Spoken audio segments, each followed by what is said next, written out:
இறைவன் நம்மை அழைக்கின்றாரே, விரைந்து வாருங்கள். புதிய உலகம் படைத்திடவே மகிழ்ந்து கூடுங்கள். இறைவன் நம்மை அழைக்கின்றாரே, விரைந்து வாருங்கள். புதிய உலகம் படைத்திடவே மகிழ்ந்து கூடுங்கள். இறைவன் அரசு வளர்ந்திடவே, இறை வார்த்தை வழங்கிடவே. இறைவன் அரசு வளர்ந்திடவே, இறை வார்த்தை வழங்கிடவே. இனிதே இணைந்தே சென்றிடுவோம். இறைவன் நம்மை அழைக்கின்றாரே, விரைந்து வாருங்கள். புதிய உலகம் படைத்திடவே மகிழ்ந்து கூடுங்கள்.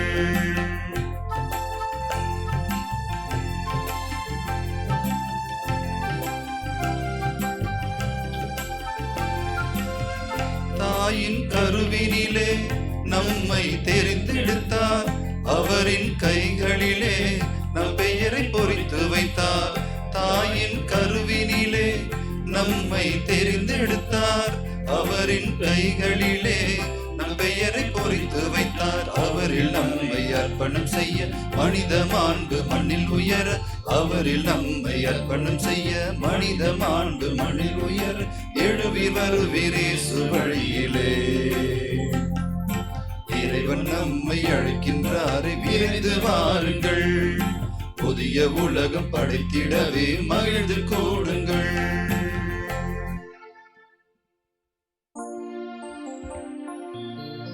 தந்தை மகன் தூய ஆவியாரின் பெயராலே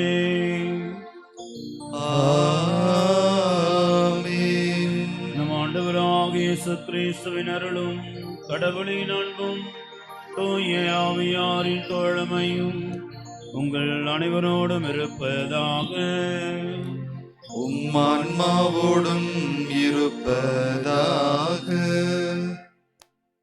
கிறிஸ்துவில் அன்புக்குரிய சகோதர சகோதரிகளே, இயேசுவின் திரு இருதய அன்பர்களே, உங்களை அனைவருமாக இந்த நாளிலே வாழ்த்து கூறி இறைவனுடைய திருதி ஆண்டவருடைய ஆசீர்வாதங்களை உங்களோடு பகிர்ந்து கொள்வதிலே மகிழ்ச்சி அடைகிறோம். அன்பார்ந்தவர்களே, வெள்ளிக்கிழமை நாம் இறைவன் நம்மை எவ்வளவு அதிகமாய் நேசிக்கிறார் என்பதை உணர்ந்து ஒப்பு கொடுக்க அழைக்கப்படுகிற அருமையான நாள். என்னுடைய இரக்கமும் அவருடைய அன்பும் எவ்வளவு அணகடைந்த விதமாய் நம்மை தேற்றி இருக்கிறது என்பதற்கு நன்றி கூறுகிற ஒரு அருமையான நாள் இந்த நாள். இயேசுவின் இதயத்திற்கு நம்மை ஒப்பு கொடுப்போம். அன்பார்ந்தவர்களே, இந்த நாளிலே நம்முடைய தாயாம் திருச்சபை ஒரு அருமையான புனிதரை இந்த நாளுக்கு ஏற்றபடி சிறப்பிக்கிறது. மேக்ஸ்மில்லியன் மரிய கோல்பே என்று அழைக்கப்படுகிற ஒரு அருட்பணியாளர். ஹிட்லர் என்கிற ஒரு கொடுங்கோலன் ஆட்சியிலே ஜெர்மனியிலே நடந்தபோது பலவிதமான சூழ்நிலைகளிலே விதங்களிலே மக்களை கொன்று குவித்தான். குறிப்பாக யூதர்களை அவன் அழித்து ஒழித்தான். அந்த நேரத்தில் இந்த அருட்பணியாளரும் கைது செய்யப்பட்டு அங்கே இருக்கிறார். எனவே அன்று இருந்த ஒரு முறைப்படி யாரை அவர்கள் வரிசையாக நிற்கிற யாராவது ஒருவரை குறிப்பார்த்து அவர்கள் சுடுவார்கள், எனவே இறந்து போவார். அப்படி ஒருவரை குறிபார்க்கிற பொழுது அவர் கதறி அழுகிறார். எனக்கு பிள்ளைகள் இருக்கிறார்கள், மனைவி இருக்கிறார்கள், என் குடும்பத்தை யார் காப்பாற்றுவார்கள் என்று சொல்லி கதறி அழுகிறார். அப்பொழுது அங்கே நின்று கொண்டிருந்த அந்த வரிசையில் நின்று கொண்டிருந்த இந்த அருட்பணியாளர் தானாக முன் வந்து அவருக்கு பதிலாக நான் சாக தயாராக இருக்கேன் என்று சொல்லி அவர் அன்று சுடப்பட்டு இறந்து போகிறார். பிறருக்கு வந்த சாவை தன்னுடைய வாழ்வில் அவர் தன்னுடைய ஒரு இறுதி நாளாக ஏற்றுக்கொண்டு அந்த சாவை தனக்கு ஏற்றுக்கொண்டு அவர் மடிந்து ஆண்டவருக்கு அவருடைய அன்புக்கு அவருடைய இரக்கத்திற்கு சாட்சியாக மரிக்கிறார். ஆகவே அப்படிப்பட்ட அந்த ஒரு அருட்பணியாளருடைய புனித பட்டர் கொடுக்கிற நாளில் எந்த மனிதன் காப்பாற்றப்பட்டானோ அந்த மனிதன் குடும்பத்தோடு வந்து அந்த இடத்துல இருந்து நன்றி சொன்னது நிகழ்ச்சியான ஒரு சம்பவம். அன்பார்ந்தவர்களே, இயேசு இதய அன்பை வாழ்ந்து காட்டிய இந்த புனிதரை போல நாமும் நம்முடைய வாழ்வில் இயேசு இதயத்தை அவருடைய அன்பை புரிந்து உணர்ந்து அனுபவித்து வாழ்ந்து காட்டுவோம். பிறர் மீது இரக்கமும் கருணையும் கொண்டு அன்பும் பாசமும் கொண்டு நாம் இன்னும் மனிதர்களாக முழு மனிதர்களாக புனிதர்களாக வாழ இந்த திருப்பலியில் சிறப்பாக ஜெபிப்போம். இறைவன் நம் ஒவ்வொருவரையுமாக அவருடைய இதை அன்பினால் ஆசிரால் நிரப்புவாராக. எனவே நாம் இந்த பலியை ஒப்பு கொடுக்க தடையாக இருக்கிற நம்முடைய குற்றங்களுக்காக குறைகளுக்காக மனவருத்தப்பட்டு மன்னிப்பு கேட்போம்.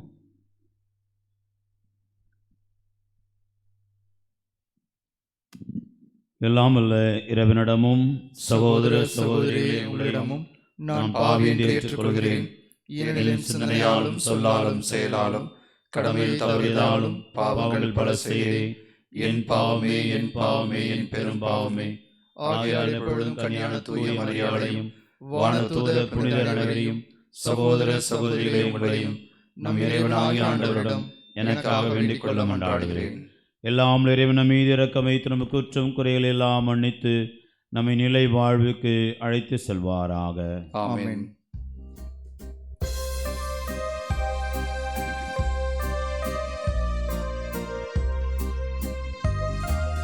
ஆண்டவரே இரக்கமாயிரும்.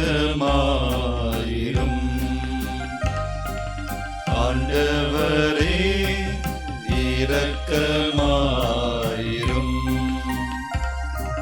கிறிஸ்துவே இரக்கமாயிரும். கிறிஸ்துவே இரக்கமாயிரும். ஆண்டவரே இரக்கமாயிரும்.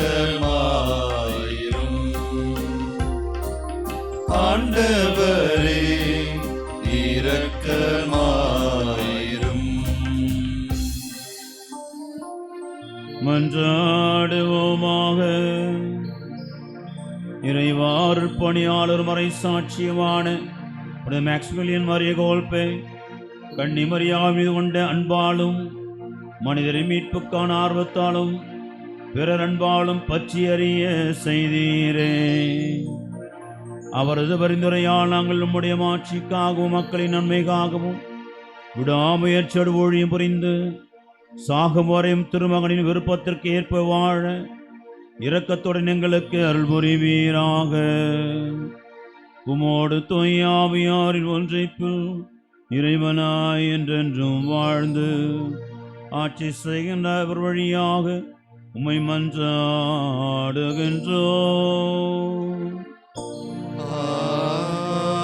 ஆமென்.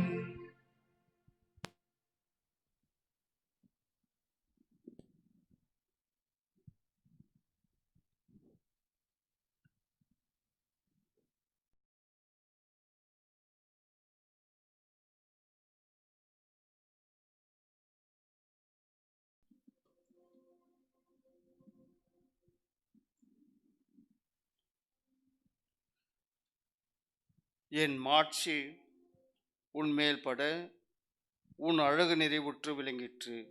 நீயோ வேசிதனம் செய்தாய். இறைவாக்கினர் எசேக்கியேல் நூலிலிருந்து வாசகம். அதிகாரம் 16, இறைவார்த்தைகள் 1-15 மற்றும் 60-63 வரை. ஆண்டவரின் வாக்கு எனக்கு அருளப்பட்டது. மானிடா, எருசலேமுக்கும் அதன் அருவருப்புகளை சுட்டிக்காட்டு. நீ சொல், தலைவராகிய ஆண்டவர் எருசலேமுக்கு கூறுவது இதுவே: நீ தோன்றியதும் பிறந்ததும் கானான் நாட்டிலே. உன் தந்தை ஒரு எமோரியன், உன் தாய் ஓர் எத்தியாலியல். நீ பிறந்த வரலாறு இதுவே: நீ பிறந்த அன்று உன் கொப்பழ்குடி அறுக்கப்படவில்லை. நீ நீராடப்பட்டு தூய்மையாக்கப்படவில்லை. உப்பு நீரால் கழுவப்படவில்லை. துணிகளால் சுற்றவும் இல்லை. உன்னை இரக்கத்துடன் கண்ணோக்கி உனக்காக வருந்தி இவற்றுள் ஒன்றையென்னும் உனக்கு செய்ய வரவில்லை. ஆனால் நீ திறந்த வெளியில் எறியப்பட்டாய். ஏனெனில் நீ பிறந்த நாளிலே வெறுத்து ஒதுக்கப்பட்டாய். அவ்வழியாக கடந்து போன நான் உன் அருகில் வந்து உன் இரத்தத்தில் நீ புரள்வதைக் கண்டு இரத்தத்தில் கிடந்த உன்னை நோக்கி வாழ்ந்திடு என்றேன். ஆம், இரத்தத்தில் கிடந்த உன்னை நோக்கி வாழ்ந்திடு என்றேன். உன்னை வயல்வெளியில் வளரும் பயிர் போல் உருவாக்கினேன். நீ வளர்ந்து பருவம் எய்தி அழகிய மங்கையானாய். உன் கொங்கைகள் உருப்பெற்றன, உன் கூந்தலும் நீண்டு வளர்ந்தது.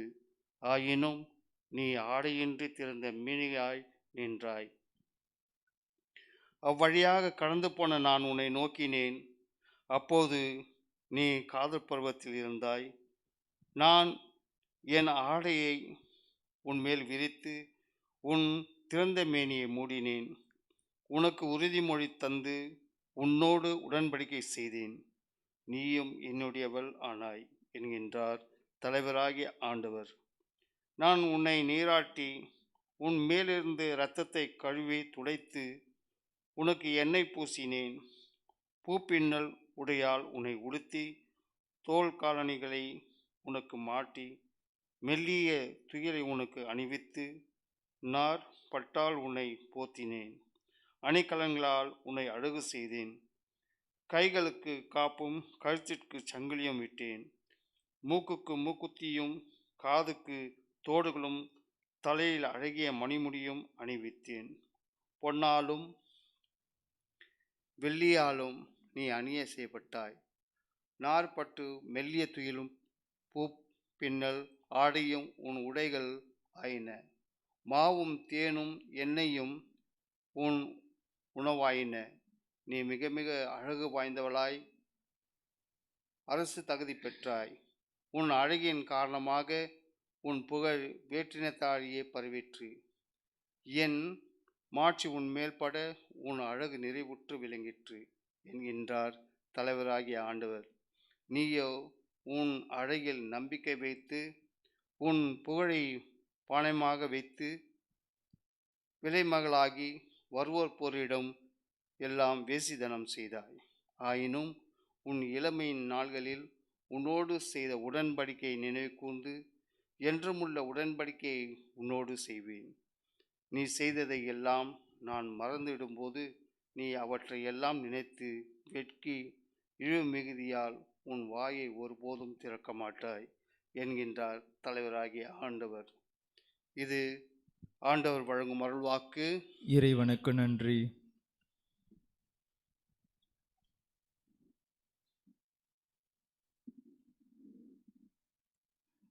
பதிலுரை பாடல்.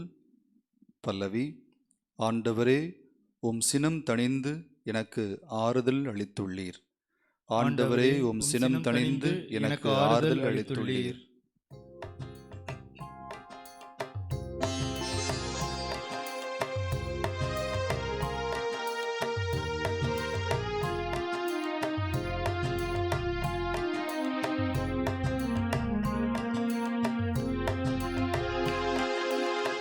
ஆண்டவரே, உம் சினம் தணிந்து எனக்கு ஆறுதல் அளித்துள்ளீர்.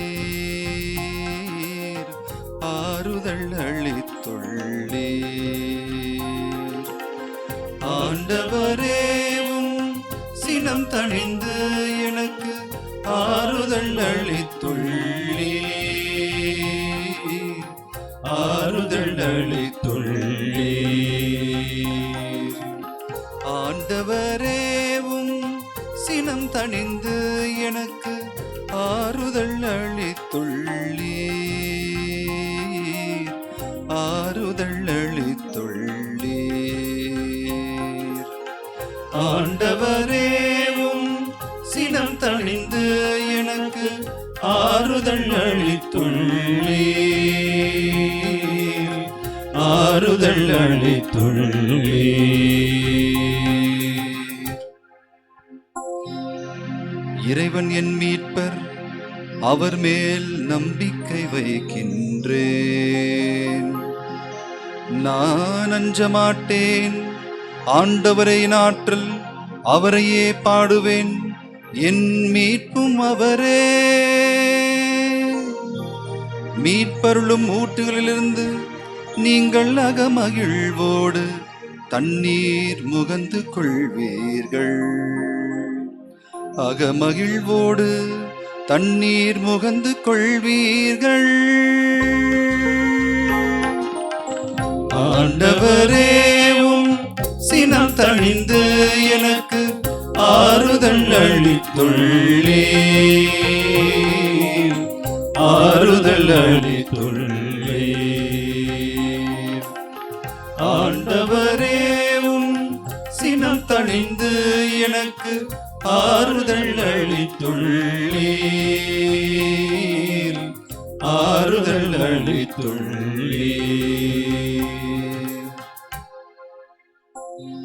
ஆண்டவருக்கு நன்றி செலுத்துங்கள்,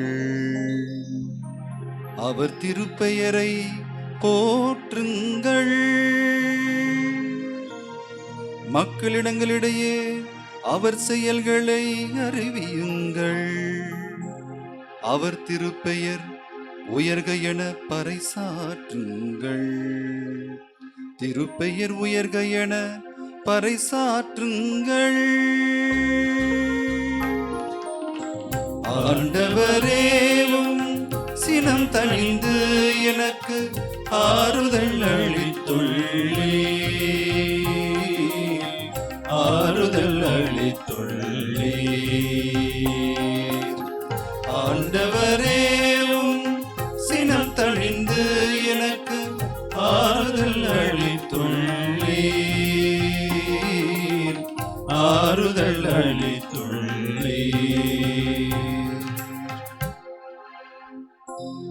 ஆண்டவருக்கு புகழ் பாமைத்து பாடுங்கள், ஏனெனில் அவர் மாட்சியுறும் செயல்களை புரிந்துள்ளார்.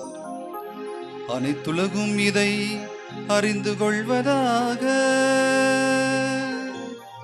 சீயோனில் குடியிருப்போரே ஆர்ப்பரித்து அக்களியுங்கள், இஸ்ரேலின் தூயவர் உங்களிடையே சிறந்து விளங்குகின்றார். இஸ்ரேலின் தூயவர் உங்களிடையே சிறந்து விளங்குகின்றார். ஆண்டவரேவும் சினம் தணிந்து எனக்கு ஆறுதல் அளித்துள்ளீர், ஆறுதல் அளித்துள்ளீர். ஆண்டவரேவும் சினம் தணிந்து எனக்கு ஆறுதல் அளித்துள்ளீர், ஆறுதல் அளித்துள்ளீர்.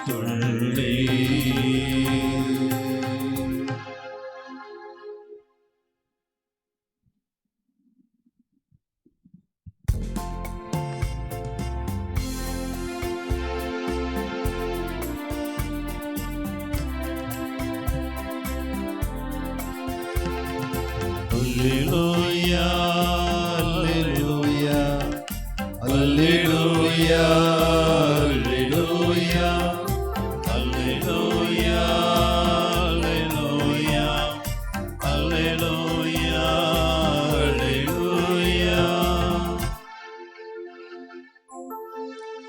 கடவுளின் வார்த்தையை நீங்கள் எங்களிடமிருந்து கேட்டபொழுது அதை மனித வார்த்தையாக அல்ல, கடவுளின் வார்த்தையாகவே ஏற்றுக்கொண்டீர்கள். அல்லேலூயா, அல்லேலூயா, அல்லேலூயா, அல்லேலூயா. ஆண்டவர் உங்களோடு இருப்பாராக. உம் ஆன்மாவோடும் இருப்பாராக. தூய மத்தேயு எழுதிய பரிசுத்த நற்செய்தியிலிருந்து வாசகம். ஆண்டவரே மாட்சி உமக்கே. அதிகாரம் 19, இறை திருவசனங்கள் 3-12 முடிய. அக்காலத்தில் பரிசேயர் இயேசுவை அணுகி அவரை சோதிக்கும் நோக்குடன், ஒருவர் தம் மனைவியை எக்காரணத்தையாவது முன்னிட்டு விலக்கி விடுவது முறையா என்று கேட்டனர். அவர் மறுமொழியாக, படைப்பின் தொடக்கத்திலேயே கடவுள் ஆணும் பெண்ணுமாக அவர்களை படைத்தார் என்று நீங்கள் மறைநூலில் வாசித்ததில்லையா என்று கேட்டார். மேலும் அவர், இதனால் கணவன் தன் தாய் தந்தையை விட்டுவிட்டு தன் மனைவியுடன் ஒன்றித்திருப்பான், இருவரும் ஒரே உடலாயிருப்பர். இனி அவர்கள் இருவரல்ல, ஒரே உடல். எனவே கடவுள் இணைத்ததை மனிதர் பிரிக்காதிருக்கட்டும் என்றார். அவர்கள் அவரை பார்த்து, அப்படியானால் மணவிலக்கு சான்றிதழை கொடுத்து மனைவியை விலக்கிவிடலாம் என்று மோசே கட்டளையிட்டது ஏன் என்றார்கள். அதற்கு அவர், உங்கள் கடின உள்ளத்தின் பொருட்டே உங்கள் மனைவியரை விலக்கிவிடலாம் என்று மோசே உங்களுக்கு அனுமதி அளித்தார். ஆனால் தொடக்கம் முதல் அவ்வாறு இல்லை. பரத்தமையில் ஈடுபட்டதற்காக அன்றி வேறு எக்காரணத்தையாவது முன்னிட்டு தன் மனைவியை விலக்கிவிட்டு வேறொரு பெண்ணை மணப்பவன் எவனும் விபச்சாரம் செய்கிறான் என நான் உங்களுக்கு சொல்கின்றேன் என்றார். அவருடைய சீடர்கள் அவரை நோக்கி, கணவர் மனைவியர் உறவு நிலை எத்தகையது என்றால் திருமணம் செய்து கொள்ளாதிருப்பதே நல்லது என்றார்கள். அதற்கு அவர், அருள்கொடை பெற்றவரன்றி வேறு எவரும் இக்கூற்றை ஏற்றுக்கொள்ள முடியாது. சிலர் பிறவிலேயே மன உறவு கொள்ள முடியாதவராய் இருக்கின்றனர். வேறு சிலர் மனிதரால் அந்நிலைக்கு ஆளாக்கப்படுகின்றனர். மற்றும் சிலர் விண்ணரசின் பொருட்டு அந்நிலைக்கு தம்மையே ஆளாக்கிக் கொள்கின்றனர். இதை ஏற்றுக்கொள்ளக்கூடியவர் ஏற்றுக்கொள்ளட்டும் என்றார். ஆண்டவரின் அருள்வாக்கு. கிறிஸ்துவே உமக்கு புகழ்.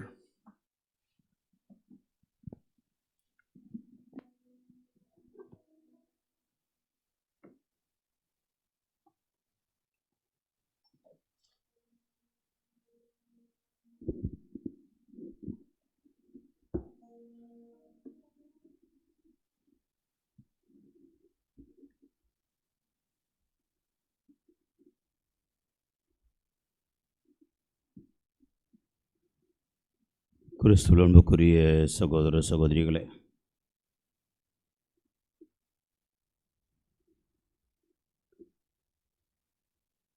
ஒரு பிரபலமான ஒரு மனிதர்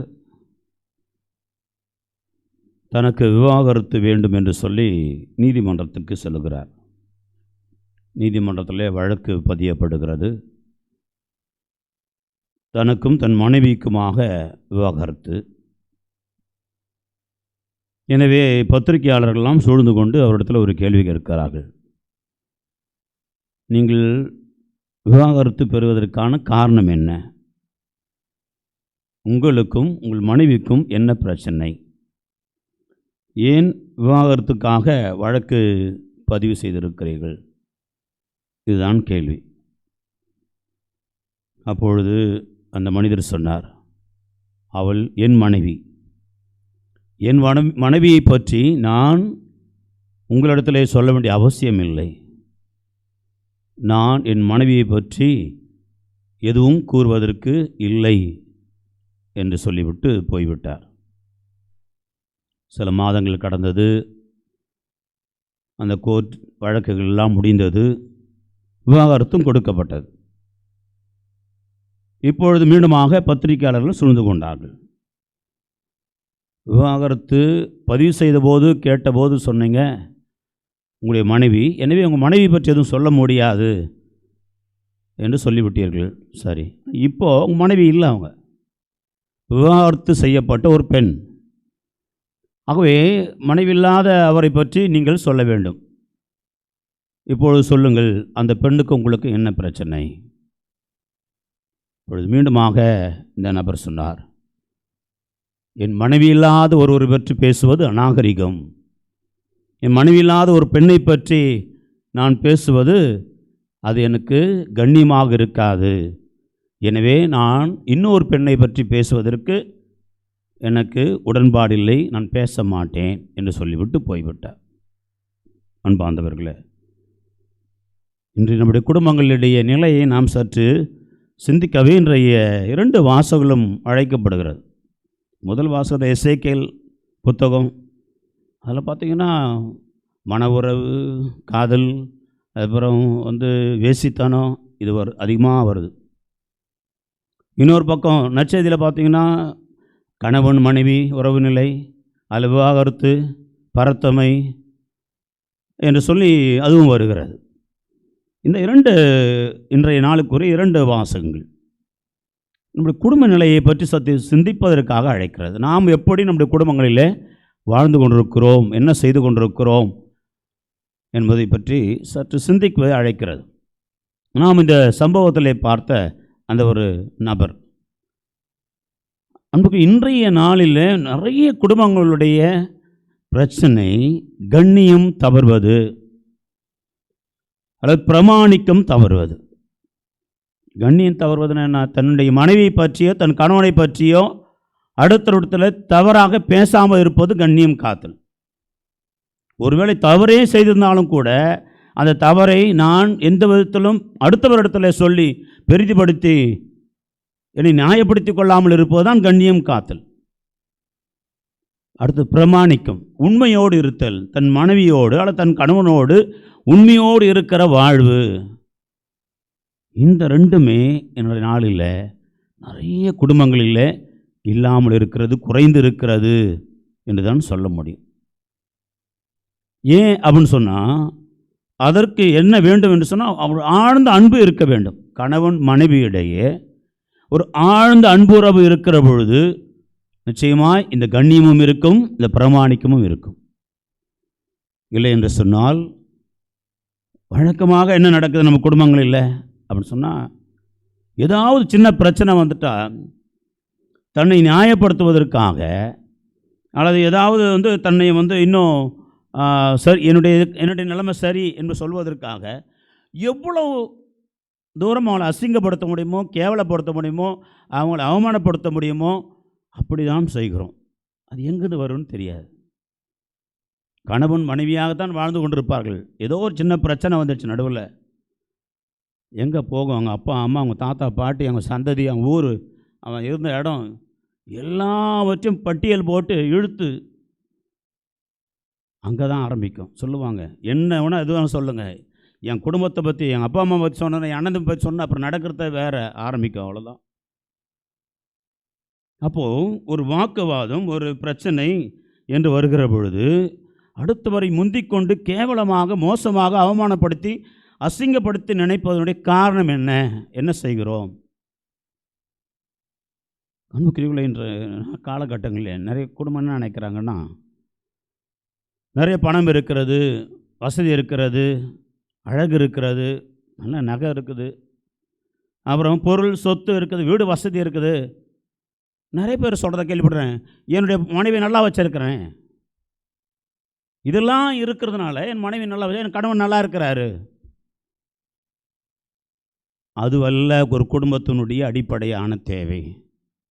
உண்மையில் இதுக்கு மேலாக இருக்கிற முக்கியமான ஒன்று இருக்கிறது, பிரமாணிக்கம், கண்ணியம், ஆழ்ந்த அன்பு. ஆகவே ஒரு குடும்பத்திற்கு ஒரு கணவன் மனைவிக்கிடையே என்ன தேவை என்றால், அவங்களுக்கு அணிந்திருக்கிற அழகிய ஆடையோ அல்லது அவருடைய அணிந்திருக்கிற நகைகளோ, அவர்கள் எடுக்கிற வீடு வசதியோ அல்லது அவர்கள் பயன்படுத்துகிற போக்குவரத்து, இதெல்லாம் கிடையாது. இதெல்லாம் ஒரு பெண்ணுக்கோ ஒரு கணவனுக்கோ ஒரு வாழ்வாக இருக்க முடியாது.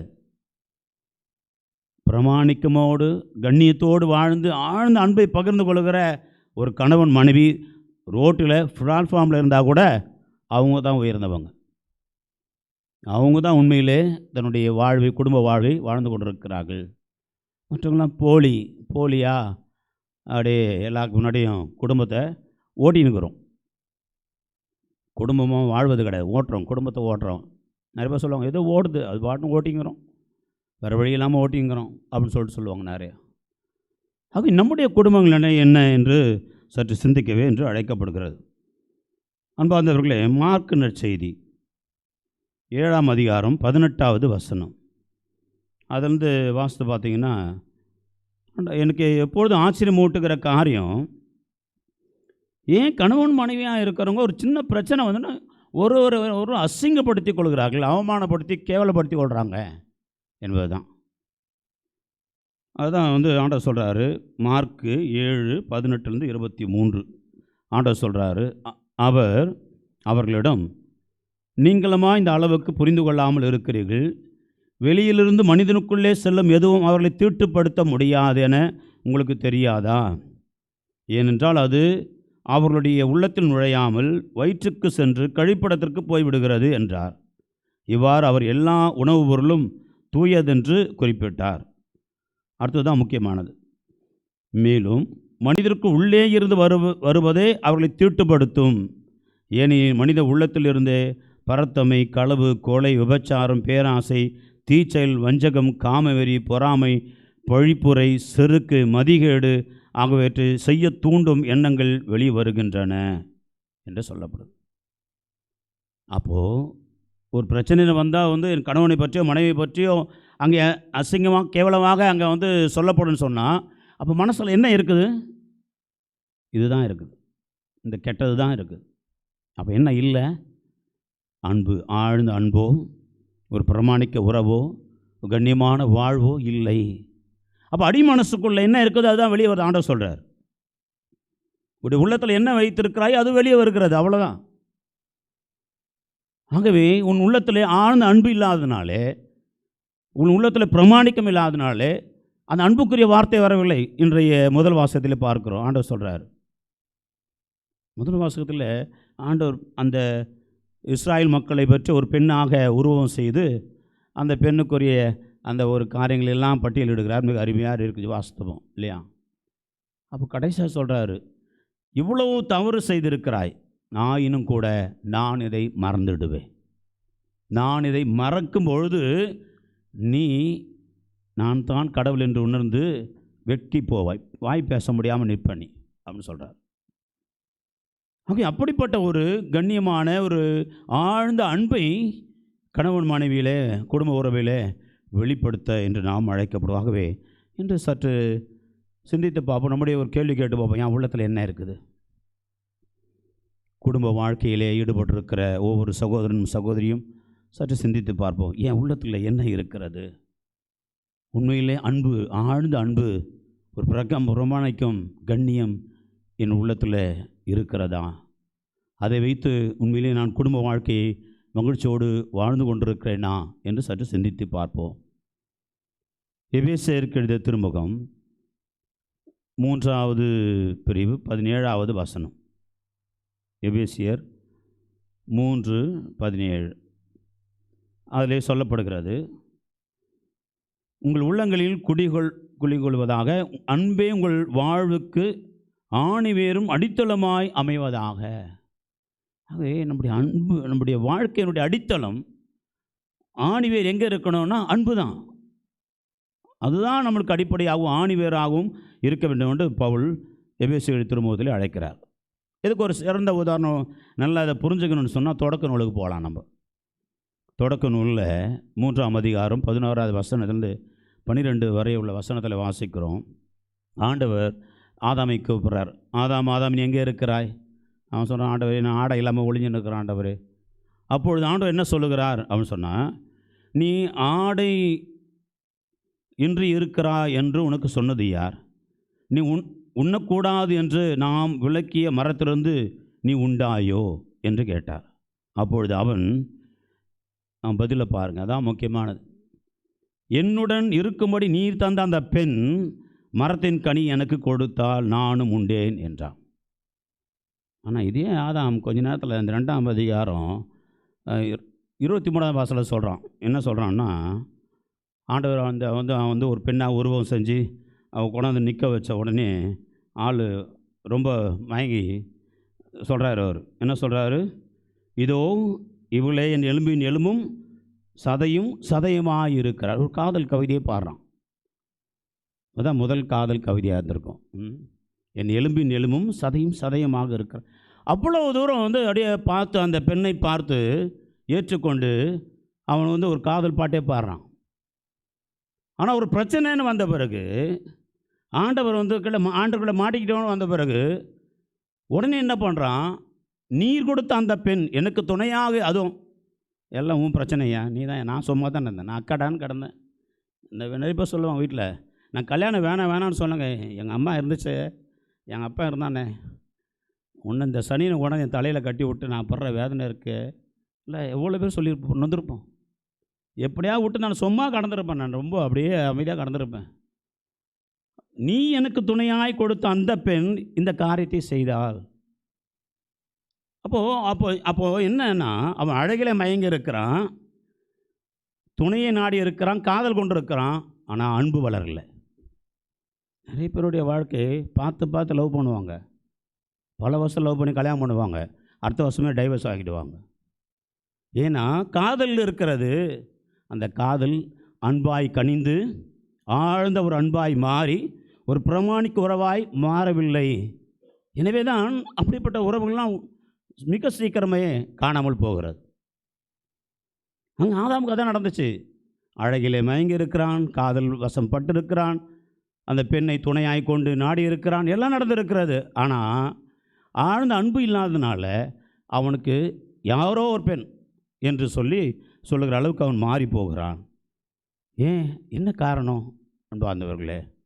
தன்னை படைத்த, தன்னை இவ்வளவு தூரம் ஆசீர்வதித்து அவ்வளோ பெரிய ஆசீர்வாதங்களை வாழ்வை கொடுத்த அந்த கடவுளை அவன் நேசிக்க மறந்தான், அன்பு செய்ய மறந்தான், அந்த கடவுளுக்கு உண்மையாக இருக்க மறந்தான். எனவே தான் தன் மனைவியோடு உண்மையாக இருக்க முடியவில்லை.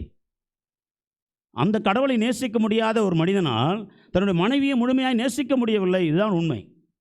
ஒருவேளை அந்த கடவுளுக்கு உண்மையாக இருந்திருப்பான் என்று சொன்னால், அந்த கடவுளை அவன் அதிகமாக அன்பு செய்திருப்பான் என்று சொன்னால், நிச்சயமாக இந்த பெண்ணையும் கூட, இந்த மனைவியும் கூட அவன் முழுமையாக அன்பு செய்திருப்பான். அப்போது நம்ம குடும்பத்தில் ஒருவேளை கணவன் மனைவி உறவுக்குள்ளே நாம் சரியாக இல்லை என்று சொன்னால் என்ன அர்த்தம்னா, நான் கடவுளையின் முழு கடவுளை பிரமாணிக்கத்தோடு முழு அன்போடு நான் நேசிப்பதில்லை, என் கடவுளத்தை எனக்கும் உள்ள உறவு மிக பலவீனமாக இருக்கிறது, எனவே தான் என்னோடு இருக்கிறவர்களை நான் நேசிக்க முடியாமல் இருக்கிறேன். இதுதான் உண்மை. அது ஆதாம் நமக்கு ஒரு பெரிய சாட்சியாக இருக்கிறார். ஆக அன்புக்குரியவர்களை யோசித்து பார்ப்போம். மத்தேயு நற்செய்தி 13வது பிரிவு 1 முதல் வாசிக்கிற ஒரு அருமையான வாசகம் என்னென்னா, அந்த விதை விதைப்போன் ஊமை பற்றியது. நம்ம கடந்த வாரங்களெல்லாம் அதை பற்றி நிறைய வாசித்தோம்.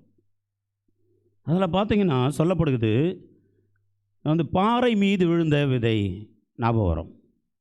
அந்த பாறை மீது விழுந்த விதை ஏன் முளைக்கலை அப்படின்னா, மண் ஆழமாக இல்லை. அப்போ ஒரு மனுஷனுக்குள்ள அன்பு ஆழமாக இல்லைன்னா அது காஞ்சு போகும். எனவே மண் ஆழமாக இல்லாதனால அவன் என்னாச்சு, அந்த ஒரு விதை பலன் இல்லாமல் போனதாக இருக்கிறது. அப்போ அன்பு ஆழமாக இல்லாத போது அப்படி தான் ஆகும். அதே போல் ஆண்டவர் சொல்கிறாரு. அதே இதில் நம்ம 20-21 அதை வசனம் வாசிக்கிறோம். அவர் மகிழ்ச்சியோடு ஏற்றுக்கொள்கிறார்கள், தண்ணிலே வேறற்றவர்கள். மகிழ்ச்சியோடு ஏற்றுக்கிறாங்க. ஒரு பெண்ணை எவ்வளோ அல்லது கணவனை எவ்வளோ செலவு செஞ்சு, எவ்வளோ கிராண்டாக ஃபங்க்ஷன்லாம் வச்சு, எல்லாருக்கும் சோறு போட்டு, ரொம்ப பெரிய பெரிய ஒரு மண்டபம்லாம் பார்த்து எல்லாம் செய்கிறாங்க. மகிழ்ச்சியோடு ஏற்றுக்கொள்கிறார்கள். ஆனால் தண்ணியில் வேறு அற்றவர்கள், தங்களுக்குள்ளே வேறு இல்லை. ஏன்னா அந்த வேறு எங்கே இருக்குது? ஆழ்ந்த அன்பு என்பங்க இருக்கிறது கடவுளோட மட்டும்தான் கிடைக்கும். தண்ணியிலே வேறற்றவர்களாக இருக்கிறதுனால அவர் நிலையற்றவர்களாக இருக்கிறார்கள். கொஞ்ச நாளைக்கு அப்புறம் அவர்கள் காணாமல் போகிறாங்க. இதுதான் நடக்கிறது. எனவே ஆண்டவர் சொல்லுகிறார் நற்செய்தியில், இந்த நற்செய்தி 8வது வசனம் 19வது அதிகாரம் மத்தேயு நற்செய்தி 19:8 நாம் வாசிக்கிறோம். கடின உள்ளத்தின் பொருட்டே கடவுள் உங்களுக்கு இப்படி அனுமதி கொடுத்தார். என்னது விவகாரத்தை செஞ்சிடலான்னு சொல்லிட்டு மோய்சு சொல்லிக்கிறாரே, நீங்கள் செய்யக்கூடாதுன்றீங்களே என்று அங்கே கேட்குறாங்க. பரிசேயர்கள் ஆண்டவரோட கேட்குறாங்க. அப்போ ஆண்டவர் என்ன சொல்கிறாரு, ஏன் கொடுத்தாருன்னா, உங்களுக்கு கடின உள்ளத்தின் பொருட்டு, பாறை போன்ற உள்ளம், தண்ணிலே வேறற்ற உண்டது உள்ளம், கடினப்பட்ட உள்ளம். எனவே தான் ஆண்டவர் அந்த மோய்சன் அந்த ஒரு அனுமதி உங்களுக்கு கொடுத்திருக்கிறார் என்று சொல்வதை நாம் இன்று வாசிக்கிறோம், நற்செய்தியில் வாசித்தோம். ஆக அன்பார்ந்தவர்களே, நம்முடைய அன்பு ஆழமாக எப்பொழுது மாறுகிறது என்று சொன்னால், கடவுளை முழுமையாக அன்பு நேசிக்கிற பொழுதுதான் அது முழுமையாக மாறுகிறது. லூக்கா நற்செய்தி 14வது பிரிவு 26வது வசனம் சொல்லுகிறது, என்னிடம் வருபவர் தம் தந்தை, தாய், மனைவி, பிள்ளைகள், சகோதர சகோதரிகள் ஆகியோரையும், ஏன் தன் உயிரையும் என்னை விட மேலாக கருதினால் என் சீடராக இருக்க முடியாது அப்படின்னு சொல்கிறார். அப்போ எல்லாரோட தந்தை, தாய் அல்லது மனைவி, பிள்ளைகளை விட யாரை அதிகமாக நேசிக்கிறேன்னு சொல்ல, கடவுளை அதிகமாக நேசிக்கிறேன்னு சொல்கிறார். ஏன் அப்படின்னு சொன்னால், அன்புக்குரிய ரொம்ப எளிமையான காரியம். இப்போது திருமணம் ஆகுது, திருமணம் முடிஞ்சு அந்த நபர் கணவர் அம்மா கிட்ட அதிகமாக பாசம் வச்சுக்கிறேன்னு வச்சுங்க, என்ன ஆகும்? மனைவி கிட்ட நிச்சயமாக நிறைய அம்மா கூட செய்கிற பெரிய தப்பு அதை பார்த்து பார்த்து கல்யாணம் வச்சு பசங்க வாழ விடாமல் பக்கத்தில் நிறைய பேர் அம்மாவோடைய வேலை நிறைய இருக்குது அதில். இப்போது அம்மாவோ அப்பாவோ யார் ஒன்றா இருக்கலாம், அது சரியா? அப்போ ஒருத்தர் பக்கம் தான் நம்ம வந்து அன்பு செய்ய முடியும் இல்லையா? அப்போ வந்து மனைவிக்கு பிரச்சனையே எங்கே? எப்போ இந்த கழுவி மண்டை போடுவாள்னு தெரியுது. அப்போ மண்டையை போட்டால் தான் நான் நல்லா இருக்க முடியும். அப்படி யோசிக்கிறோம் இல்லை? இல்லை, சகோதர சகோதரிக்கு அக்கா தங்கச்சிக்கிட்ட அதிகமான பாசம் வச்சுருக்கும் போது என்ன ஆகும்? மனைவி கிட்ட இல்லை, மனைவி கிட்ட அதிகம் பாசம் வச்சா மனைவி என்ன பண்ணுவாங்க? வேறு போனையா பார்த்தா அப்படி வந்துடணும், சரியா? அதெல்லாம் ரொம்பலாம் பேச்சு இல்லாத வச்சுக்கூடாது, அவ்வளோதான். அப்போ இப்படி அப்போது நாம் வந்து குடும்பத்தில் இருக்கிற ஒருவர் மீது நம்ம ஆழ்ந்த அன்பு கொண்டு இருக்கிற பொழுது மற்றவர்கள் அன்பு செய்ய முடியாமல் போகிறது. இதான் உண்மை. அதை நம்ம ஊரில் ஒரு பழமொழி சொல்லுவாங்களே, உரலுக்கு ஒரு பக்கம் இடினா மத்தளத்துக்கு 2 பக்கம் இடி போட்டு நல்லா இந்த 2 பக்கம் நல்லா வாங்க வேண்டியது தான்.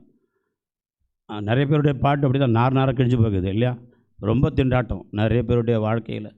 எந்த பக்கம் அடி வாங்குறது தெரியாமல் அடி வாங்கி, எங்கே போய் முட்டுறது தெரியாமல் மூட்டி நிறைய பேர் கஷ்டப்படுங்க, ரொம்ப கஷ்டப்படுறாங்க நிறைய பேர். ஆகவே அப்படியாக அவர்கள், அதான் ஆண்டவர் சொல்கிறாரு, மத்தேயு 6:24 வாசிக்கிறோம். யாரும் இரு தலைவர்களுக்கு ஊழியம் புரிய முடியாது. மத்தேயு 6:24.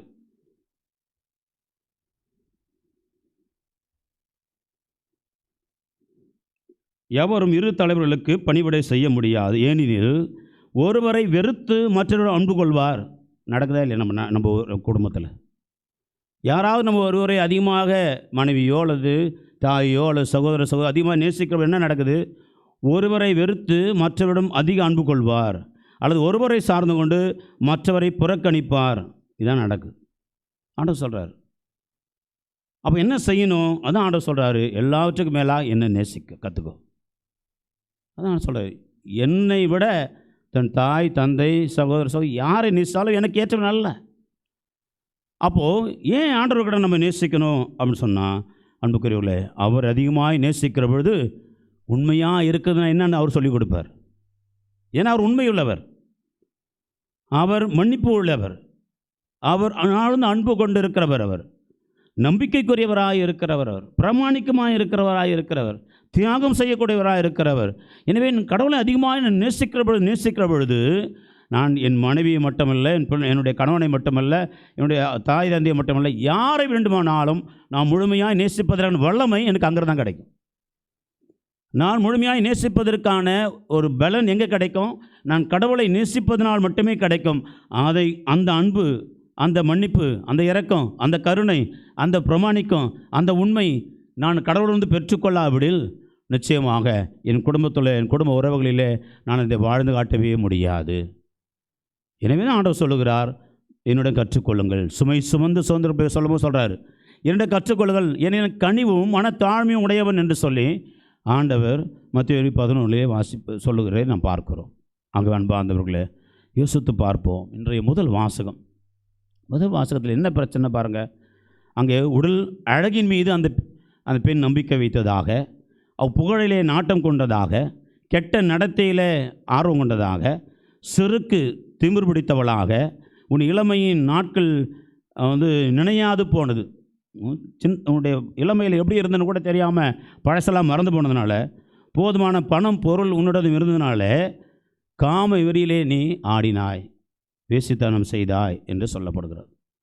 அன்புக்குரியவர்களே, இது ஒரு பெண்ணாக இஸ்ராயல் மக்களை உருவகம் செய்து கொண்டு ஆண்டவர் சொன்ன ஒரு காரியம் இன்று நமக்கும் பொருந்துகிறது. ஆணாக இருந்தாலும் சரி, பெண்ணாக இருந்தாலும் சரி, கணவன் மனைவி உறவில் இது எல்லாருக்கும் பொருந்தும்.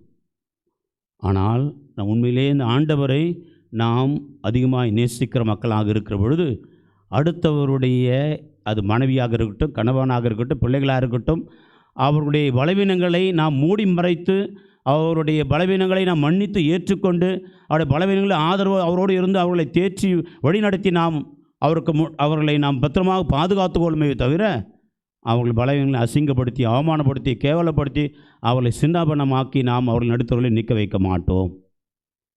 ஏன்னா ஆண்டவர் இன்றைய அந்த எசேக்கியேல் புத்தகம் 16:63 அதான் சொல்கிறார், நான் இவற்றை எல்லாவற்றையும் மறந்து விடுவேன், மறந்து விடுவேன், மறைத்து விடுவேன் என்று ஆண்டவர் சொல்கிறார். அவருடைய பிரமாணிக்கும், அவருடைய அன்பு அவ்வளவு அன்பு கடந்ததாக இருக்கிறார். ஆக அன்புக்குரியவர்களே, அந்த அன்பை உணர்வோம். அந்த அன்பை நாம் உணர்ந்து கொள்ளும் பொழுது தான் உண்மையிலே நம்முடைய குடும்ப வாழ்வை நலமோடு வாழ முடியும். அதுதான் சீடர்களுக்கு உடனே கேட்குறாங்க, இப்படி நிலைமைன்னு சொன்னால் கல்யாணம் பண்ணாமல் இருக்குது நல்லது பொழுது அவங்க கேட்குறாங்க. ஆண்டவர் ஒரு அருமையான பதிலை சொல்கிறாரு. இன்றைய மத்தேயு நற்செய்தியிலே சொல்லப்படுகிறது 11வது வசனத்தில், அருட்கொடை பெற்றவரன்றி வேறு யாரும் இதை உணர்ந்து கொள்வது கிடையாது. என்ன அருட்கொடை? எதற்கு? நீ மனத்துறவாக இருக்கட்டும், மன உறவாக இருக்கட்டும், அருட்கொடை இல்லைன்னு சொன்னால் வாழ முடியாது, அவ்வளோதான். எனவே தான் திருச்சபை இதை ஒரு அருள் அடையாளமாய் வைத்திருக்கிறது. சாக்ரமெண்ட், அருளை கொடுக்கிற அருள் அடையாளமாய் திருமணத்தை மாற்றி இருக்கிறது, குருத்துவத்தை மாற்றி இருக்கிறது. எனவே அருட்கொடை இல்லை என்று சொன்னால், ஆண்டுடைய ஆசீர்வாதம் இல்லை என்று சொன்னால், உன்னுடைய மன உறவு நல்லாக இருக்க முடியாது, உன் மனத்துறவு நல்லாக இருக்க முடியாது. ஆண்டுடைய அருட்கொடை இல்லை என்று சொன்னால் குடும்ப வாழ்வு நன்றாக இருக்க முடியாது, கணவன் மனைவி உறவு நன்றாக இருக்க முடியாது. ஆண்டோட அருட்கொடை வேண்டும். எனவே தான் தாயாம் திருச்சபை ஒரு ஆண்டவருடைய ஆசீர்வாதத்தை, அவருடைய கிருபையை, அவருடைய அருளை பெற்றுக் கொடுக்கிற ஒரு அருமையான திருவருட் சாதனமாக இதை மாற்றி அதை நமக்கு கொடுத்திருக்கிறது. ஆகவே அன்புக்குரியவர்களே, யோசித்து பார்ப்போம். ஆண்டவர் நமக்கு கொடுத்திருக்கிற குடும்பங்களை யோசித்து பார்த்து இறைவன் கொடுத்திருக்கிற குடும்ப உறவுகளுக்காக நன்றி சொல்வோம். இறைவன் நம்மை கணவன் மனைவியாக, குடும்பத்தில் தாய் தந்தையாக அல்லது பிள்ளை பெற்றோராக நம்முடைய உறவுகளை இணைத்து இருக்கிறார். நன்றி சொல்வோம். இறைவன் கொடுத்திருக்கிற மாபெரும் ஆசீர்வாதங்கள் இவை என்று உணர்வோம். ஆகவே ஆண்டவரை போன்று, திருதி ஆண்டவரை போன்று நம் இதயத்தில் இரக்கம் பொங்கி வழியட்டும், மன்னிப்பு பொங்கி வழியட்டும், பிரமாணிக்கம் பொங்கி வழியட்டும். எவ்வளவு பிரச்சனை, எவ்வளவு தடைகள், எவ்வளவு மோசமான காரியங்கள் நம்முடைய குடும்பத்தை ஆட்டி படைத்தாலும் அன்பினால் சரி கட்டுவோம், இரக்கத்தினால் அதை சரி கட்டுவோம், நம்முடைய மன்னிப்பினால் சரி கட்டுவோம். ஒருவரை ஏற்றுக்கொள்வதனால், பிரமாணிக்கமாக இருப்பதனால், கண்ணியத்தோடு வாழ்வதனால் அதை நாம் மீண்டும் சரிபடுத்தி சீர்படுத்தி ஆண்டவருடைய அருமையான குடும்பங்களாக, ஒரு சாட்சிய குடும்பங்களாக நம்முடைய குடும்பங்களை உருமாற்றுவோம். அதற்காக ஜெபிப்போம். இறைவன் தொடர்ந்து நம்மோடு நம் குடும்பங்களை, நம் குடும்ப உறவுகளை ஆசீர்வதித்து புனிதப்படுத்தி அதை இன்னும் அதிகமாய் அவருடைய ஆசையால் நிரப்பி வழி நடத்துவாராக. ஆமென்.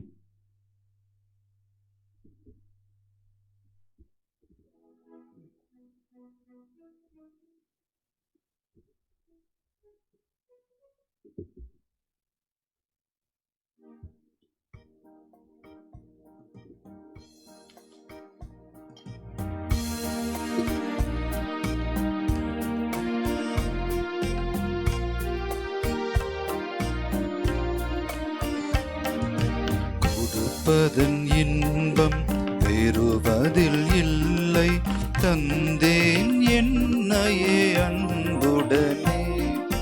கொடுப்பதன் இன்பம் பெறுவதில் இல்லை, தந்தேன் என்னையே அன்புடனே. சரணடைந்தேனே, சரணடைந்தேனே, ஆவியே உம்மிடம் சரணடைந்தேன்.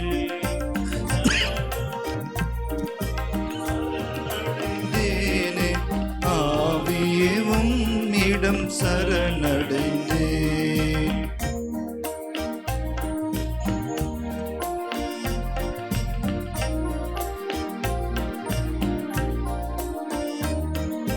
தருவதில் பெறுவோம் விண்ணக வாழ்வை, தந்தேன் என்னையே அன்புடனே. தருவதில் பெறுவோம் விண்ணக வாழ்வை, தந்தேன் என்னையே அன்புடனே. சரணடைந்தேனே, சரணடைந்தேனே, ஆவியே உம்மிடம் சரணடைந்தேன். சரணடைந்தேனே, சரணடைந்தேனே, ஆவியே உம்மிடம் சரணடைந்தேன். சகோதர சகோதரி, உங்களுடைய என்னுடையமான இந்த பலி எல்லாமுள்ள தந்தையாக இறைவனுக்கு ஏற்றதாகும்படி மன்றாடுங்கள். ஆண்டவர் தம் திருப்பேரின் புகழ்ச்சிக்காகவும் மாட்சிக்காகவும் நமது நன்மைக்காகவும் புனித திருஆவின் அனைத்து நன்மைக்காகவும் உமது கையில் வெளிப்படுத்திக் கொள்வாராக. ஆண்டவரே, எங்கள் காணிக்கைகளை கொண்டு வந்து நாங்கள் உம்மை பணிவோடு வேண்டுகின்றோம். புனித மேக்சிமிலியன் மரியகோல் போய் எடுத்துக்காட்டால் இக்காணிக்கைகளோடு எங்கள் வாழ்க்கையும் உமக்கு ஒப்பு கொடுக்க கற்றுக்கொள்வோமாக. எங்கள் ஆண்டவராக கிறிஸ்து வழியாக உம்மை மன்றாடுகின்றோம்.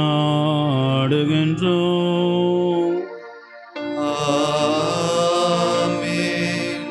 ஆண்டவர் உங்களோடு இருப்பாராக. உம் ஆன்மாவோடும் இருப்பாராக. இதயங்களை மேலே எழுப்புங்கள். ஆண்டவரிடம் எழுப்பியுள்ளோம். நம் இறைவனாகிய ஆண்டவருக்கு நன்றி கூறுவோம். அது தகுதியும் நீதியும் ஆனதே. ஆண்டவரே, தூயவரான தந்தை என்றுமல்ல எல்லாமல்ல இறைவா, என் ஆலய விடத்துள் நாங்கள் உமக்கு நன்றி செலுத்துவது மெய்யாகவே தகுதியும் நீதியும் ஆகும். எங்கள் கடமையும் மீட்புக்குரிய செயலுமாகும். ஏழில் மறை சாட்சியான விடுத மேக்சிமிலியன் கோல்பே உமது பேரை அறிக்கையிட்டு கிறிஸ்துவின் பற்றி ரத்தம் சிந்தி மாண்பிக்கும் வரும் பெரும் செயல்களை உலகறிய காட்டுகின்றார். இவ்வாறு நீர் எங்கள் ஆண்டவராக கிறிஸ்து வழியாக எங்கள் வலுவின்மையில் உமது வல்லமை சிறந்தோங்க செய்து வலுவற்றவர்களை உமது ஆற்றல் மிகு சாட்சிகளாய் திகழ செய்கின்றேன். ஆகவே ஆற்றல் மிகுந்த விண்ணவரோடு சேர்ந்து நாங்களும் மண்ணுலகில் இடையராது உமது ஆட்சியை கொண்டாடி முடிவின்றி ஆர்ப்பரித்து பாடுவதாவது.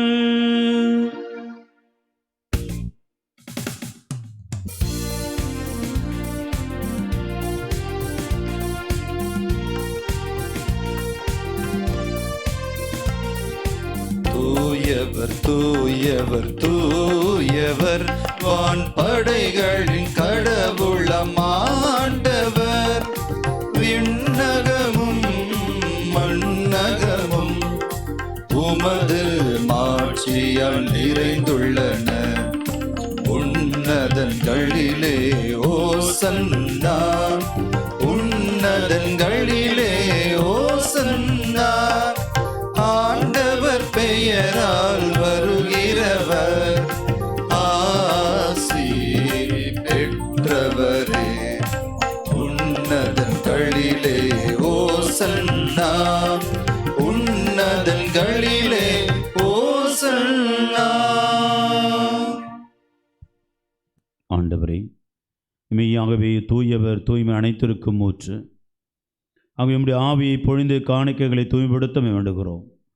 இவ்வாறு எங்கள் ஆண்டவர் இயேசு கிறிஸ்துவின் உடலும் இரத்தமாகவே எங்களுக்கு மாறுவனவாக.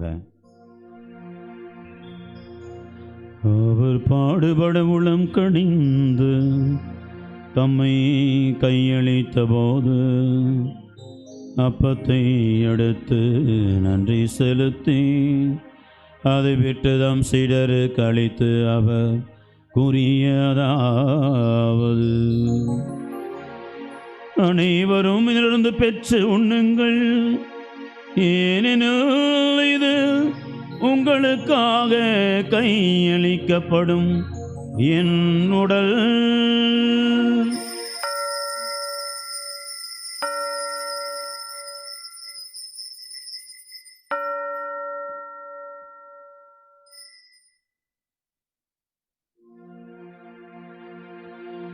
ஒவ்வொன்றுமே இரவு விருந்தை அருந்திய பின் கிண்ணத்தையும் எடுத்து மீண்டும் உமக்கு நன்றி கூறி தம் சீடருக்கு அளித்து அவர் கூறியதாவது: அனைவரும் இருந்து பெற்று பருகுங்கள், ஏனெனில் இது புதிய நிலையான உடன்படிக்கைக்குரிய இரத்தத்தின் கிண்ணம். இது பாவ மன்னிப்புக்கென்று உங்களுக்காகவும் பலருக்காகவும் சிந்தப்படும். இதை என் நினைவாக செய்யுங்கள்.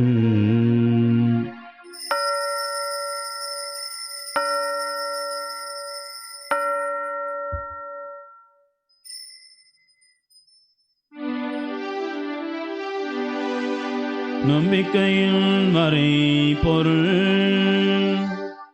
ஆண்டவரே, நீர் வருமளவும் உமது இறப்பினை அறிக்கையிடுகின்றோம், உமது உயிர்ப்பினையும் எடுத்துரைக்கின்றோம்.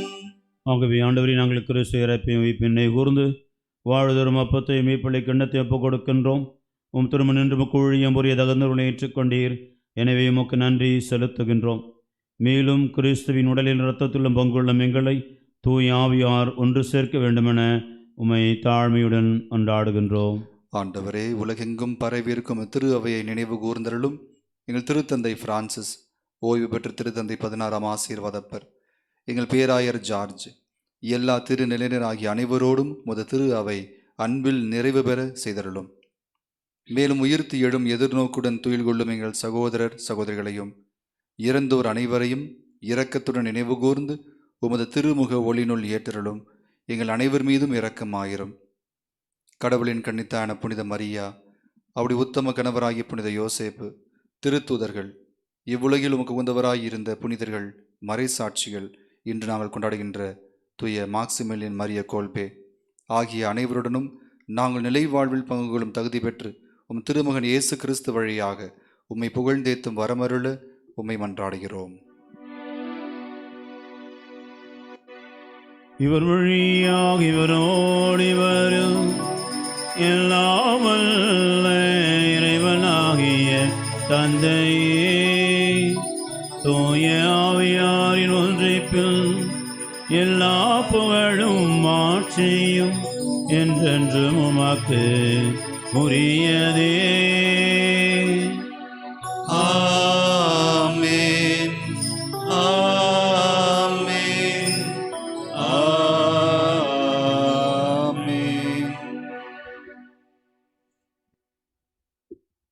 ஆண்டவர் என்றும் எப்பொழுதும் நம்முடைய குடும்ப உறவுகளிலே நம்மோடு கூட இருக்கிறார்.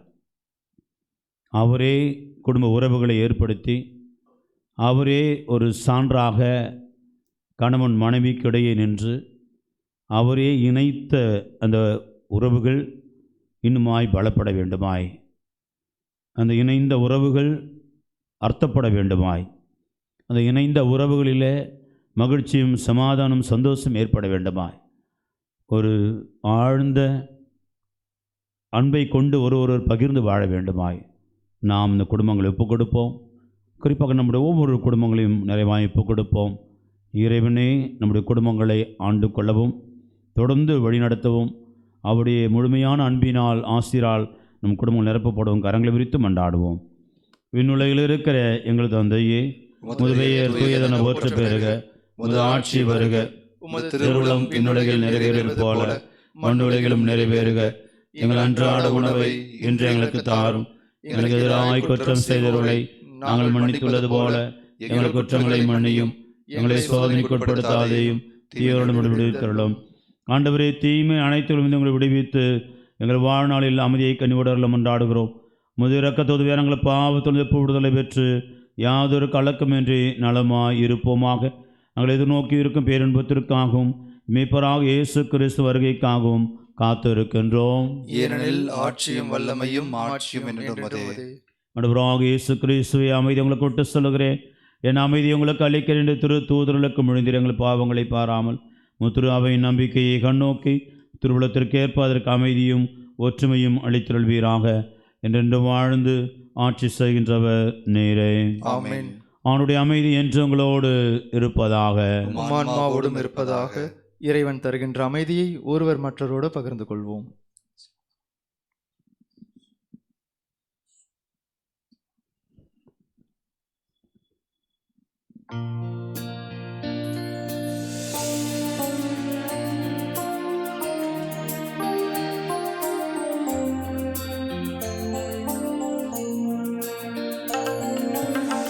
உலகின் பாவம் போக்கும் இறைவனின் செம்மறியே, எம்மேல் இரக்கம் வையும். உலகின் பாவம் செம்மறியே, எம்மேல் இரக்கம் வையும், உலகின் பாவம் போக்கும் இறைவனின் செம்மறியே, எமக்கு அமைதி அருளும். ஆண்டவராக இயேசு கிறிஸ்து உயிருள்ள திருமகனை தந்தையின் திருவுள்ளப்படி தூய ஆவியின் ஒத்துழைப்பால் முதிரப்பின் வழியாக உலகுக்கு வாழ்வழித்திருந்த புனிதமிக்க உடலால் இரத்தத்தினாலும் எல்லா குற்றங்களிலிருந்து தீமை அனைத்திலும் விடுவித்து நாங்கள் இன்றும் உடைய கட்டளைகளில் கருத்தூறி நிற்க செய்தருளும். நாங்கள் ஒரு பொழுதும் உம்மை விட்டு பிரிய விடாதேயும்.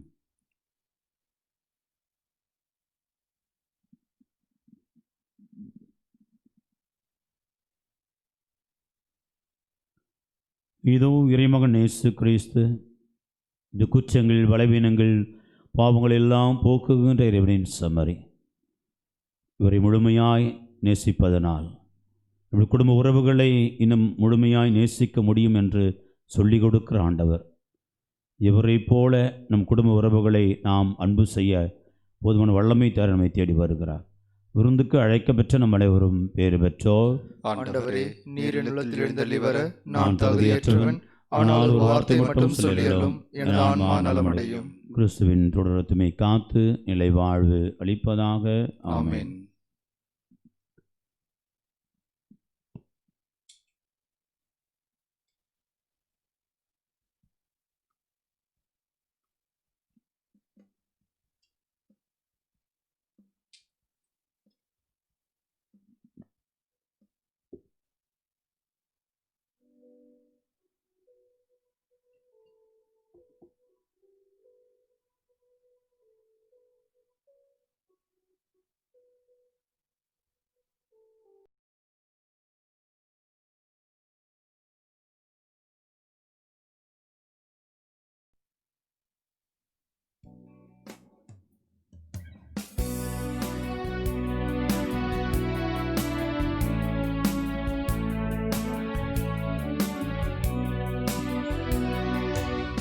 உன்னை நான் ஒருபோதும் மறப்பதே இல்லை, உனக்காக உன்னில் இருக்கின்றேன்.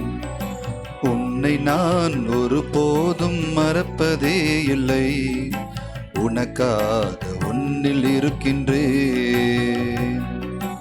உன் நண்பன் இயேசுவே நான் இருக்கின்றேன், உன் நண்பன் இயேசுவே நான் இருக்கின்றேன். உன் நண்பன் இயேசுவே அருகில் இருக்கிறேன், உன் நண்பன் இயேசுவே அருகில் இருக்கின்றேன். உன்னை நான் ஒருபோதும் மறப்பதே இல்லை, உனக்காக உன்னில் இருக்கின்றேன்.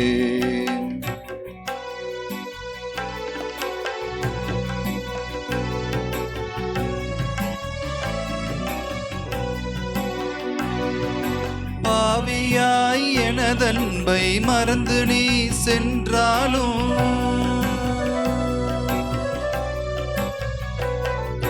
பாவியாய் எனதன்பை மறந்து நீ சென்றாலும், பரிவுடனே தேடி நான் அணைத்துக் கொள்வேன்.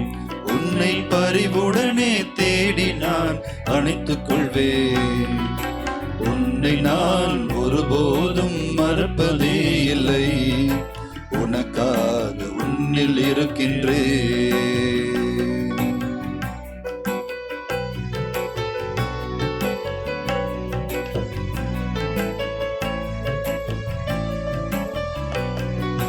சோதனையாய் வேதனையில் சோர்ந்து நீ துவண்டாலும்,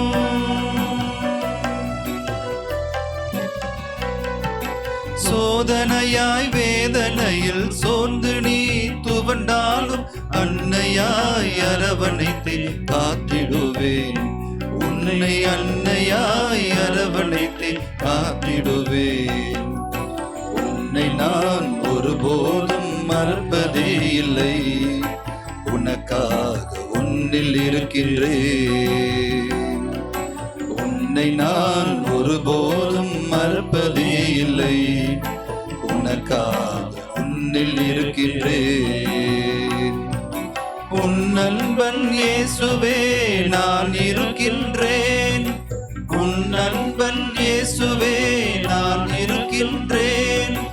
உன் நண்பன் இயேசுவே அருகில் இருக்கின்றேன். உன் நண்பன் இயேசுவே அருகில் இருக்கின்றேன். உன்னை நான் ஒருபோதும் மறப்பதே இல்லை. உனக்காக உன்னில் இருக்கின்றேன்.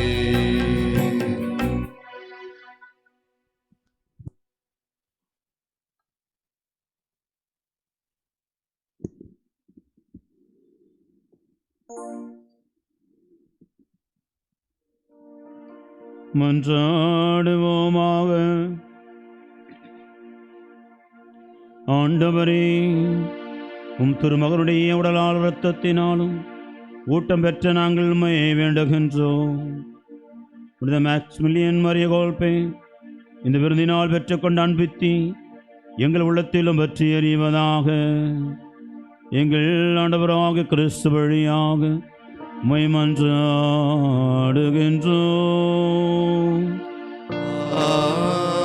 ஆமென். இயேசுவின் திருத்துக்கு தன்னை அர்ப்பணிக்கும் ஜெபம்.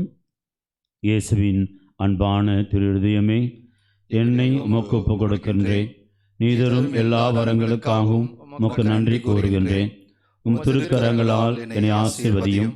உமது ஆசீரும் அருளும் எப்பொழுதும் எனக்கு பாதுகாப்பானாக இருந்து என்னை வாழ்விக்கின்றது, எனக்கு வழிகாட்டியாக இருக்கின்றது என்பதை உணர செய்தருளும்.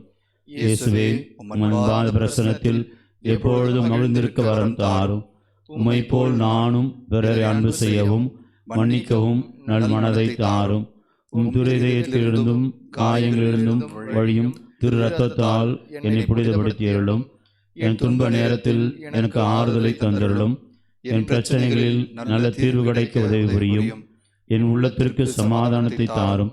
என்னை சேர்ந்த அனைவரையும் முது ஆசிரால் நிரப்பும். இயேசுவின் திருதயமே, முது பெயர் எங்கெங்கும் ஓங்கி ஒழிக்க மக்கள் எல்லோரும் முது அன்பு இதயத்திலிருந்து அருளை பெற்றுக்கொள்ள வரம் தாரும். ஆமென்.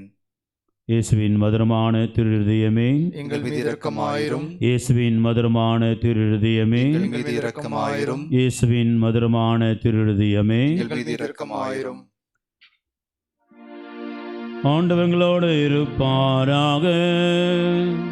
உம் ஆன்மாவோடும் இருப்பாராக. எல்லாம் வல்ல இறைவன் தந்தை மகன் தூயாவியாருங்களை ஆசீர்வதிப்பாராக. ஆமென். இறைவனின் அன்பில் என்றும் நிலைத்தவர்களாய் சென்று வாருங்கள். திருப்பலி நிறைவேறிற்று. இறைவனுக்கு நன்றி.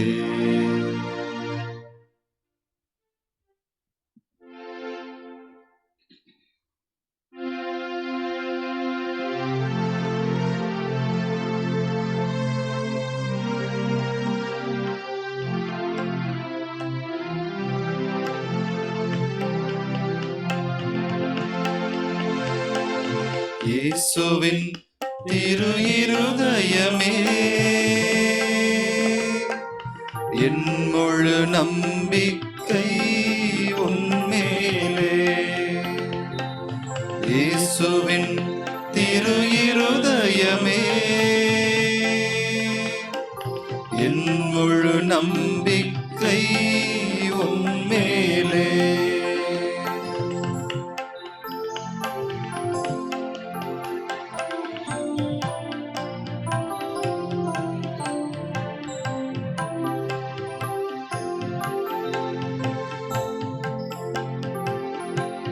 உன்னை பிரிந்த நாளிலெல்லாம் என் உள்ளத்தில் வாட்டம் கண்டேன். என் உள்ளத்தில் வாட்டம் கண்டேன். உன்னை பிரிந்த நாளிலெல்லாம் என் உள்ளத்தில் வாட்டம் கண்டேன். என் உள்ளத்தில் வாட்டம் கண்டேன். உம்முடனே இனி என்றும் உயிராய் இணைந்திருப்பேன். உம்முடனே இனி என்றும் உயிராய் இணைந்திருப்பேன். இயேசுவே சரணம் என்பேன், என்னில் வாழ்வது நீ என்பேன். இயேசுவின் திரு இருதயமே, என் முழு நம்பிக்கை உன்மேலே. இயேசுவின் திரு இருதயமே,